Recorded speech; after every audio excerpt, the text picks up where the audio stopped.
I sort of looked at it, it was actually 2,600 days, 23 hours, and 30 minutes ago, but who's counting? It was around that time that Joe Lacob and Peter Guber, the leaders of an up-and-coming, yet still unproven basketball team, decided to chase a dream. And man, they chased that dream so hard that when it was all said and done, they actually named their dream just that, Chase Center. You can't make these things up. You can't make them up. It just sounds like something straight out of a Peter Guber Hollywood movie script. So how in the world did all of this happen?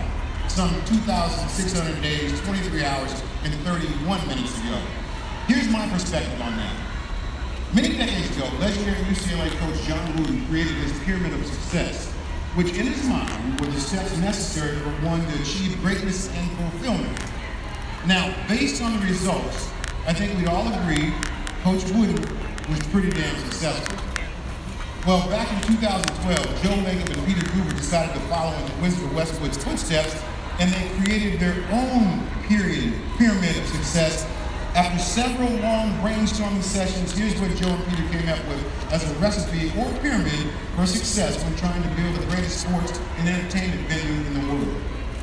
First off, 7 straight trips to the playoffs.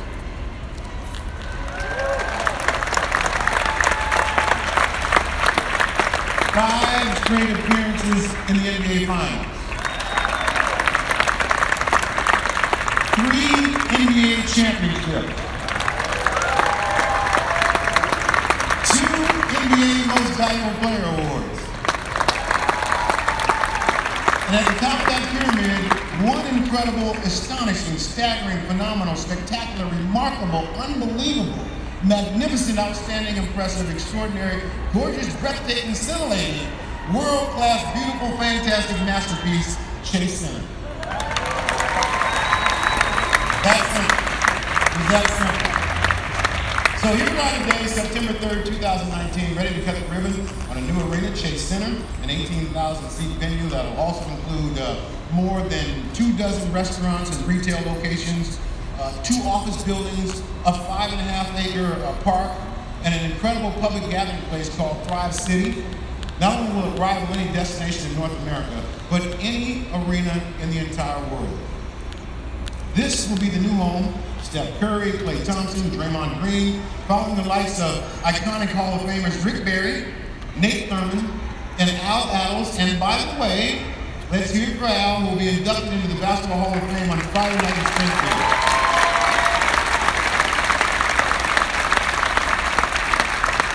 So that's not it though. Of course, the new home of every conceivable concert, including shows that'll feature Metallica with the San Francisco Symphony, Elton John, Janet Jackson, Phil Collins, Chance the Rapper, Dave Matthews, all in the same night. You talk about all-stars. Hey Joe, not in the same night. Not in the same night. Check the local districts, but they're coming here. Enough from me. Now it's time to hear from the people who are actually responsible in making this awesome place become a reality. Let me now introduce our esteemed panel, starting with Warriors President and COO, Rick Wells.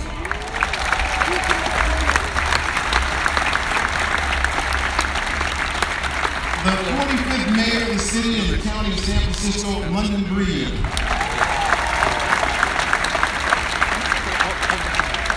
Warriors Co-Executive Chairman and CEO, Joe Lacob. Warriors Co-Executive Chairman, Peter Guber. The 40th Governor of the State of California, Gavin Newsom. JP Morgan Chase CMO, Kristin Lemkau. Now, our first speaker is a man who provides incredible inspiration to anyone with dreams and aspirations of becoming involved in professional sports. In high school and college, he sold peanuts at Anaheim Stadium in an effort to put his way through college. Now, here today, after lifting the Golden State Warriors into one of the most successful franchises in professional sports, he's opening a world-class sports and entertainment arena in the city of San Francisco. Ladies and gentlemen, the Warriors Co-Executive Chairman and CEO, Joe Lacob.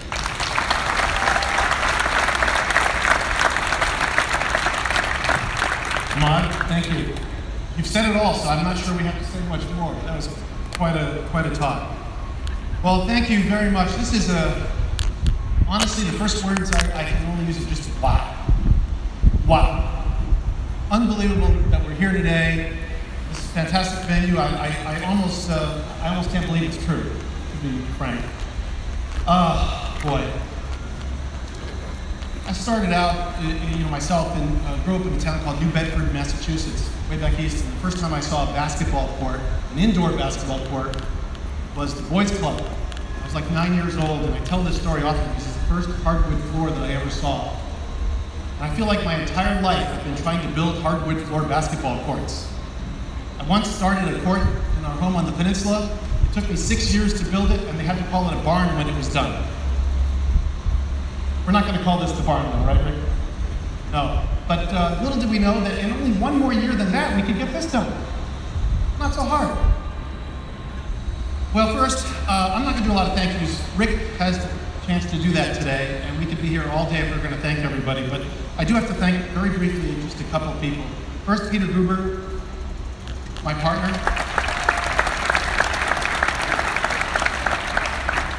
Man, did I choose right. When we hooked up a number of years ago, I didn't have any idea what it was going to be like to try to build a venue like this and become an entertainment company. And he just had the perfect experience for it. He's been invaluable. Thank you, Peter. The former mayor of San Francisco, Ed Lee, who's not here unfortunately today, and our current mayor, London Breed. San Francisco has welcomed us. It's not been easy. But it's been a great process, and we so appreciate being here and being the new home of the Warriors. Thank you for all of your help and for Ed's inspiration as well. I don't know if he's here today, but Mark Benioff. I just have to call him out because without Mark Benioff making a phone call, as it has been well chronicled to me and to us, we would not have this site. They were going to build the Salesforce offices. They spent, I don't know, $40 to $50 million architecting what they were going to build, and decided to go to Salesforce Tower at the last minute, and we were the beneficiaries of that, and we were able to go ahead and buy this land and build this building, which is pretty amazing. So thank you, Mark. Rick Welch, I have to just say, no, I'm sorry, Rick, I have to do this. We met about 8 years ago. He came to my house. He'll probably tell the story because he likes telling it. Meet Peter and I, and we had a 3 or 4 hour, whatever it was, conversation. And I said, yeah, Rick, you've done this before. It's not going to be hard. We're going to turn around this basketball team and turn around the business of basketball here because it wasn't doing all that great. No big deal. Oh, and by the way, we might try to build a new arena. That none of us knew would take so long and be so hard. 8 years. He has done an unbelievable job. She deserves so much credit. So much credit. Everything you see here today, all the people that were hired, it all really comes from Rick. And I'm not sure there are many people on this planet that could have done it. And finally, I do want to quickly thank my wife, Nicole. She not only had a lot to do with a lot that went on in this arena, decorating and various things and so on, but frankly, she had to listen to me complain and moan for 7 years, and that is not something you'd want anybody to do. So thank you very much for all of that. Bigger applause. So what was the vision of all this when we started? We purchased the team in 2010, and it was a team that really wasn't doing very well in the basketball court. It missed the playoffs in 17 of its 19 previous seasons, 13 out of 14, something like that. The business, while people think it was doing pretty well, actually wasn't doing so well. A lot of, frankly, free tickets that were being given away. It was doing okay, and we do have a great market, but we had a lot of work to do. And so the vision was, obviously, to turn the business of basketball around and turn the basketball part of it around. Thanks to Steve Kerr and Bob Myers and our players, particularly that we drafted and some we brought in, they did an incredible job. 5 finals, 3 championships. More than we could have expected. We also had the oldest arena in the NBA. Now, it was a great place to play, still is, and we love Oracle in many ways. Great sightlines. In fact, we replicated Lower Bowl Oracle in this building for the most part. But the truth is, it was the oldest overall building in the league. Had one kitchen to serve 19,596 people. not so good. Not easy. Very narrow concourses, and all the modern amenities just unfortunately weren't there. We had to make that change. So we set out on with that vision of trying to do that, and to be equally great at doing that as we ultimately were with building the team. We loved Oracle, but at the end, food matters. Food matters, and all the other stuff that goes along with the arena matters. And so here we are, and you're going to love this arena for those purposes. Great seating for all. We had to have great seating for everyone. This can't just be about the suites. It can't just be about the people on the floor. It has to be about everywhere. One thing I love about this building, and you will experience it, Modelo Cantina. It's my favorite part. In the uppermost reaches of the touching the ceiling kind of part, at the end of the arena, is a spectacular place to see a game. And every part of this arena, we wanted to make so that everyone who sits in this arena has a unique and great experience. And if we didn't do that, then we will have failed. We think we've done it. You'll be the judge. The art. This is San Francisco. It's the Bay Area. I think you're going to find the art in this arena to be truly spectacular, from commissioned paintings that were done by local artists to Sports and the Arts, which came in here and did an incredible job. Down every hallway, you'll see memorabilia from the past of the Warriors and of concerts that happened in San Francisco and so on. But you'll also see a phenomenal new piece of art by Olafur Eliasson, a world-renowned artist on the other side of this building, Seeing Spheres. How many of you have seen it yet? Not even half of you. You have to go around to the other side of this building today to see Seeing Spheres, because it is going to become something that everyone who comes to San Francisco is going to want to see. It's an amazing piece, and it fits in with our arena so well. Intimacy. Growing up, seeing new basketball buildings and concert buildings built around the world, the one thing that I had noticed from our first meeting, Peter and I talked about this, was you didn't want to see a building that was some giant building where you got lost in it, and where the sound wasn't as good as in older buildings. There's something great about old buildings, the way they were. And so we think we've tried to achieve that. We think maybe we've done it. The roof of this building, inside, is like the second or third lowest of any building in the NBA, including all the new ones. So that means greater sound, reverberation, more of an intimate environment. And I think you're going to find that every seat in this building is as close to the court as its existing seat in the court, which is a pretty amazing thing to try to achieve. So intimacy, very important. Player experience. We had to have a great player experience. We want to be able to recruit free agents. Great players want to play for the Warriors. Now, they want to play with us because we're a good organization maybe, and we won a lot. We also want them to enjoy where they're going to be living and playing. And if any of you have seen some of the practice facilities in this building, it's all in the building, under the building, 2 full-length practice courts, and a locker room that is amazing, unlike any other maybe in the world, and also, by the way, pays a tribute to Oracle. The ceiling of it is the same ceiling that is an Oracle arena, structurally, and it's a really exciting thing to see. So I encourage you. Also, these guys have chefs and all kinds of great things that help keep them very happy. That had to happen, and we think we've achieved that as well. Private financing. Very, very important to have private financing, because the truth is, we didn't want to be the guys that come into town and say, we need public money to take away from police, fire, all the city services. We took none. We asked for none. We took none. This is 100% privately financed, and I was going to say we're very proud of that.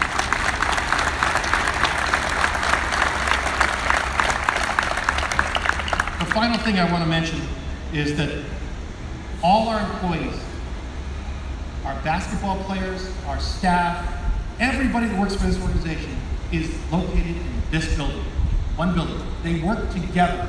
It's about teamwork, not just on the basketball court, but in an organization in its entirety. Everybody will hopefully provide all of you as customers with a tremendous experience, because they will be working together every single day and every single night in this building. And we're proud of that.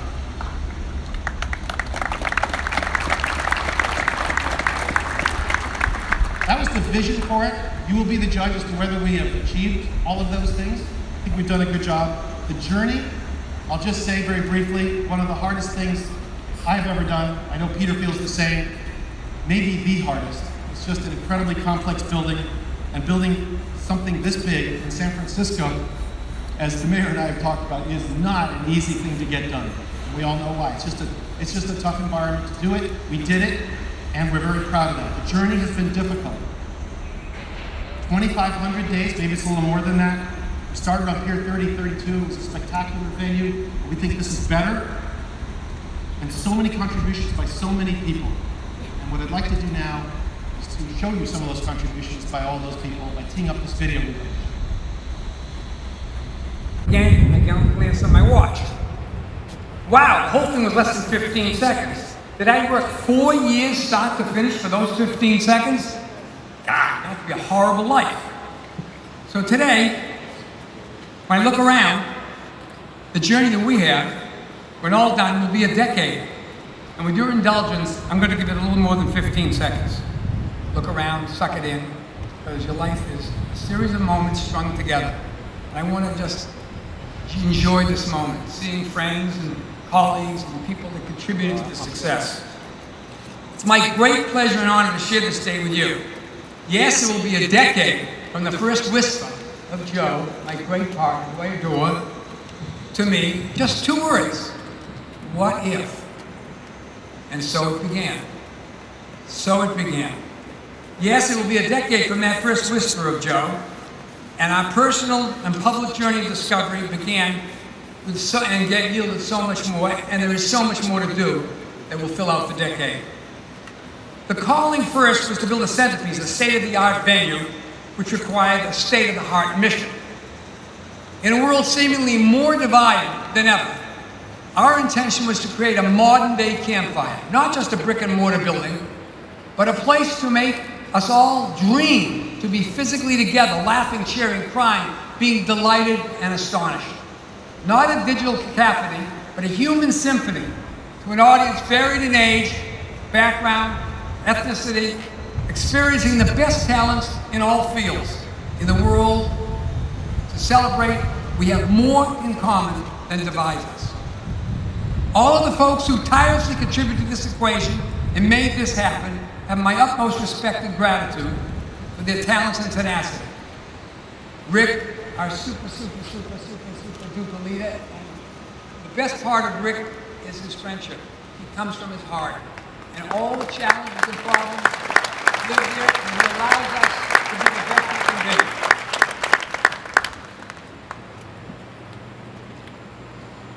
But it's all of you here and so many more between the scenes, like in any great blockbuster movie, with a cast and crew embark on an uncertain journey that's somehow never on budget, and that was certainly a big source of our angst here. But in the end, like any big movie, however expensive, no one says, let's go down to the Metron Theater, I hear a film came in on budget. It will be the audience, you all, and our public, who will determine our enterprise's true fate and value, not the cost of its brick and mortar. The audience will be shaped by your warriors, artists, and performers, content aimed at the heart. This is where hits are born, not in the brick and mortar, it's in your heart. If we succeed, artists and audience will share their experience, telling this story, which will determine the true fate and value of our undertaking. And the edifice is at the center, this edifice at the center of it all. So I shout out to our new bright and shiny, make us dream again and again. Thank you all, enjoy today, it's the only one you'll ever have.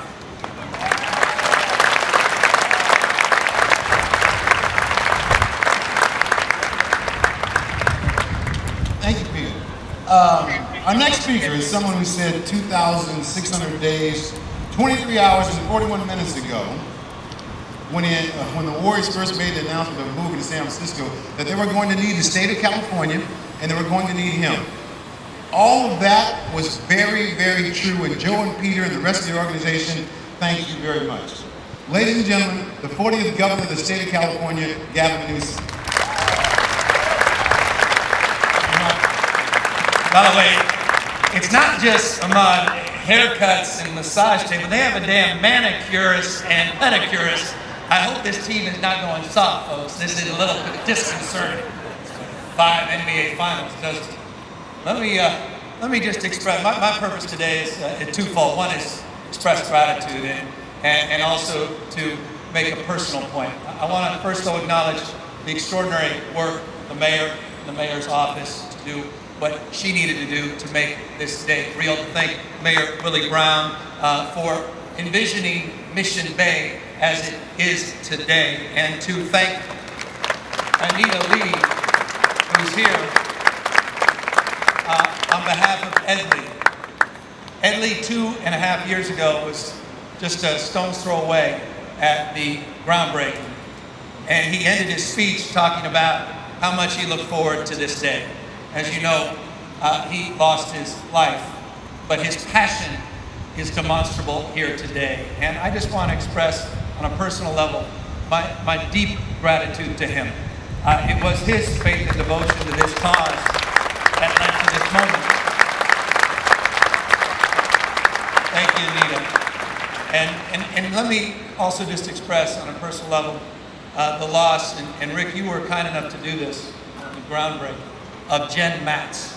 Now these are folks that 90% of you know who the hell I'm talking about, but everybody sitting right here works in the mayor's office. We lost Jen in 2014, and she was one of the principal leaders of this effort as well. There's an old, I'll close it, there's an old saw about San Francisco. It says San Francisco is nothing more than 47 square miles surrounded by reality, which is a wonderful way to describe this wacky and wonderful place we call home. A city not dissimilar to our state of dreamers, of doers, of entrepreneurs, a city that prides itself on being on the leading and cutting edge. But what it was missing is what every American city in the United States had already. And that was a venue like this that can hold 10,000+ people. That was the missing ingredient. And so let me just acknowledge and applaud the extraordinary commitment of the Warriors to come back home, to make real their vision. Joe, God's delays are not God's denials. I'll take 7-8 years. Hell, we need to build housing like we're building arenas in this state. So let me thank you for your perseverance and for Peter's passion and enthusiasm and all the community that made this real. Rick, I saw Mimi Silver jumping up and down. She's just happy this isn't at 30-32. She's just happy it's down the road. But so many people that made this possible, all the community leaders, John Ram and the Planning Commission over here. You know, it's the day after Labor Day to organize labor for building this arena and for all their extraordinary talent that's displayed here at scale. And to look, proud state. I'll close with final words. You know, Peter, you're right. It's all about, you talk about shared experiences. We're living in a world where people are talking down to each other, talking past each other. People are watching, you know, different TV. What I love about something like this is everybody can come together across their differences. No one cares what your position is on tariffs. No one cares what your position is on tax reform or gun control. They're just here to share that magical moment. And it is the sum total of all those magical moments that makes life worth living. Final words, eat your heart out, Madison Square Garden. Thank you all very much.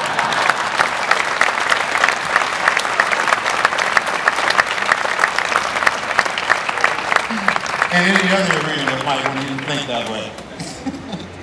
Thank you, Governor Newsom. Our next speaker is Beyonce. No, wait. Hold on. That's just the next speaker's favorite performer. And once Beyonce starts touring again, I'm told Chase Center will do whatever they can do to get Beyonce here. All right, ladies and gentlemen, the 45th mayor of the city and county of San Francisco was the very first NBA arena that had an integrated naming rights partner. It was like the Fabulous Forum or the Great Western Forum. But those words, great and fabulous, don't even come close because, as I said earlier, I want to leave you with this. When I see this place, it is incredible, astonishing, staggering, phenomenal, spectacular, remarkable, unbelievable, magnificent, outstanding, impressive, extraordinary, gorgeous, breathtaking, scintillating, world-class, beautiful, fantastic masterpiece. It is Chase Center.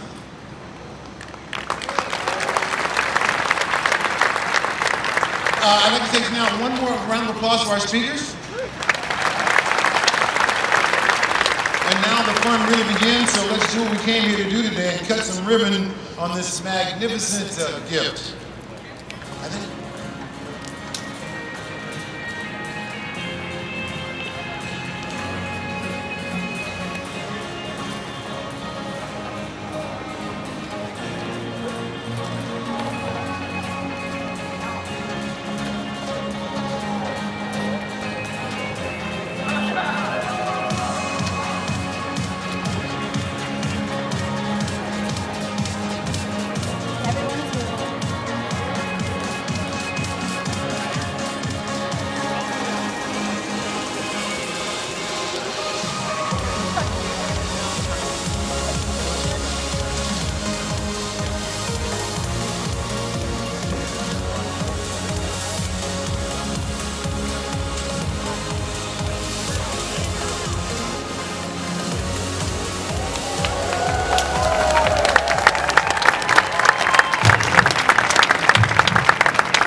Let's go!